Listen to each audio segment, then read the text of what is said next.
25 photographs, but 25 very different moments. Some were taken just before a band changed forever. Others caught rock stars far away from the stage, on vacation, backstage, reading a magazine, or simply hanging out with friends. And a few show exactly how one generation of music quietly turned into the next. Let's start in the early 60s.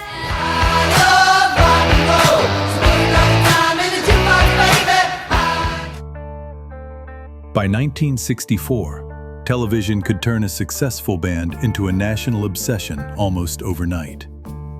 The Beach Boys arrived on The Ed Sullivan Show with the California image already in place. Striped shirts, harmonies, cars, beaches, and endless summer. But Brian Wilson was already pushing beyond that formula. Within the next 2 years, he would largely abandon touring and pour his attention into the studio, eventually producing Pet Sounds. The matching shirts wouldn't last forever. San Francisco was beginning to sound different from anywhere else in America. Jefferson Airplane were part of the scene developing around clubs like the Matrix and the Fillmore, where folk music, electric rock, and psychedelia were colliding. The summer of love was still ahead, but the ingredients were already there. A year later, songs like Somebody to Love and White Rabbit would carry that San Francisco sound far beyond the city. 6 years before Ziggy Stardust, David Bowie was still trying to discover exactly what David Bowie was supposed to be. No red hair, no alien persona, no giant stage production. Just a young London musician with a 12-string guitar, moving through styles and ideas that hadn't quite connected yet. That's easy to forget with Bowie. Reinvention looks inevitable when you know the ending. In 1966, none of it was inevitable. Syd Barrett is still at the center of Pink Floyd here. That's what immediately separates this photograph from the Floyd most people picture today. In 1967, Barrett was the band's principal songwriter and the strange imagination behind songs like Arnold Lane and See Emily Play. The enormous stadium shows, The Wall, and Dark Side of the Moon belonged to another future entirely. This version of Pink Floyd existed only briefly. 4 musicians, a simple backdrop, and almost none of the mythology yet. Led Zeppelin had only just come together in 1968. Jimmy Page arrived from the Yardbirds. John Paul Jones brought years of session experience. And Robert Plant and John Bonham came from the Midlands. What followed happened incredibly fast. Their first album was recorded before the public had any real idea what this band could become. Within a few years, photographs of Zeppelin would look very different. Private planes, enormous arenas, and all the excess that came with them. Here, there's still just 4 guys at the beginning. Kiss had barely begun, but Gene Simmons already understood that the audience shouldn't merely hear the band. They should see it. The makeup, costumes, and characters weren't decorations added after success. They were being built into the idea of Kiss from the start. And Simmons wasn't interested in looking like another bass player standing beside an amplifier. He wanted something closer to a comic book villain. Subtlety was never really the plan. The public image tells only half the story. Some of my favorite old rock photographs are the ones where the stage disappears completely. Apparently, the selfie didn't need a smartphone. Ringo Starr turned the camera toward a mirror in 1962, the same year he replaced Pete Best as the Beatles' drummer. That's what makes the timing so good. Beatlemania hadn't swallowed their lives yet. America was still in the future. Stadium screams were still in the future. It's just Ringo, a camera, and a mirror. doing something millions of people would eventually do every day.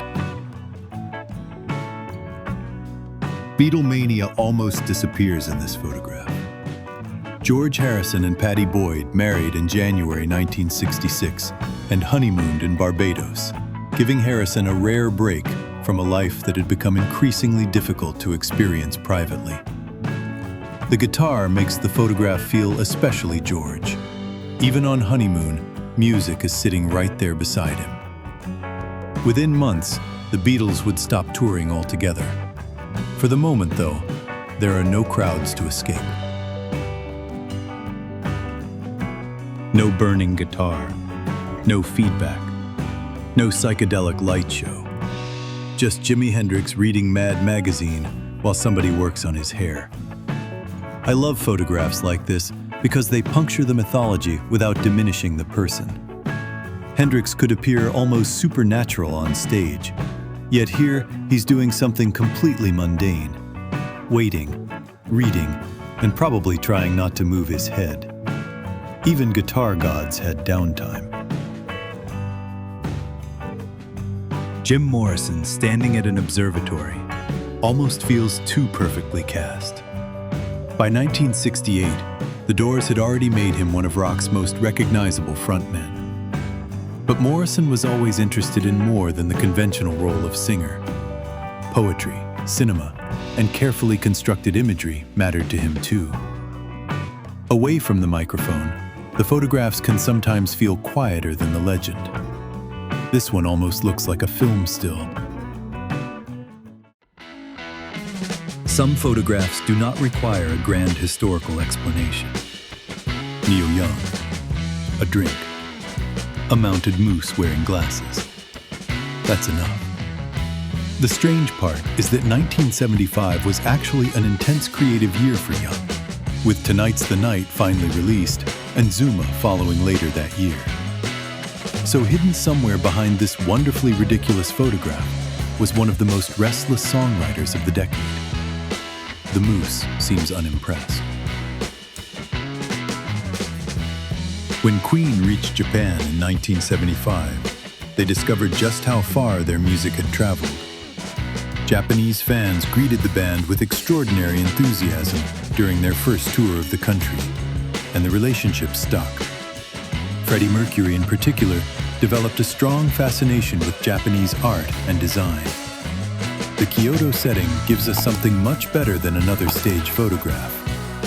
For a moment, Queen aren't performing. They're visitors. 4 British musicians discovering that their audience had become global. Willie Nelson and Tom Petty came from different corners of American music, but they shared something more important than genre. Both made simplicity sound easier than it really was. Nelson could pull country music apart and rebuild it around his own phrasing. Petty did something similar with rock. Direct chords, direct language, almost no wasted motion. Put them in the same frame, and the family resemblance becomes easier to see. Not musical style, attitude. Rock history isn't built only inside bands. Sometimes, the more interesting story begins when musicians from different bands start spending time together. George Harrison and Eric Clapton's friendship was already producing music before this photograph was taken. Clapton had played the famous lead guitar part on While My Guitar Gently Weeps in 1968. Harrison, in turn, helped Clapton write Badge for Cream. It was an unusual relationship. 2 great guitarists with very different instincts, neither apparently threatened by the other's ability. Their personal lives would eventually become much more complicated. Musically, though, the admiration was genuine. Keith Richards didn't discover American country music from a textbook. He had Graham Parsons. The two became close in the late 60s and spent long stretches listening to records, playing songs and talking music. Parsons was obsessed with the bridge between country and rock, and Richards absorbed plenty of that enthusiasm. Listen to the Stones around this period, and country keeps slipping through the door. Country honk, dead flowers, wild horses. Sometimes influence looks less like a recording session and more like a group of friends riding around California. Exile on Main Street has accumulated so much mythology that the actual record can almost disappear underneath it.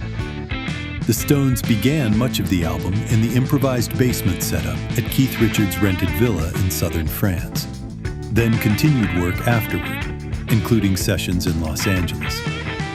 The result wasn't clean or orderly. Neither was the relationship between Jagger and Richards. But out of that mess came Tumbling Dice, Rocks Off, Happy, and one of the strangest, loosest records the band ever made. Polish would have ruined it. Queen were still climbing in 1974, and then Killer Queen arrived.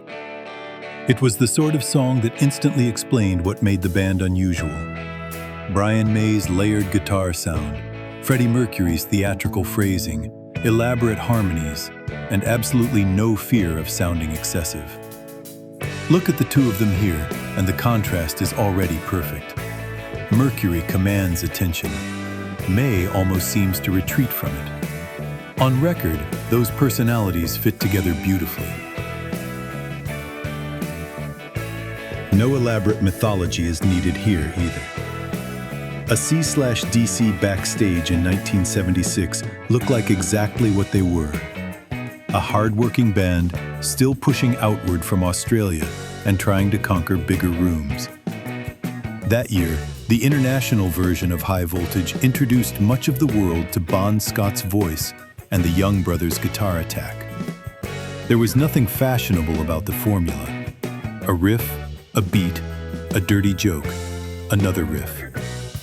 They simply became extremely good at it.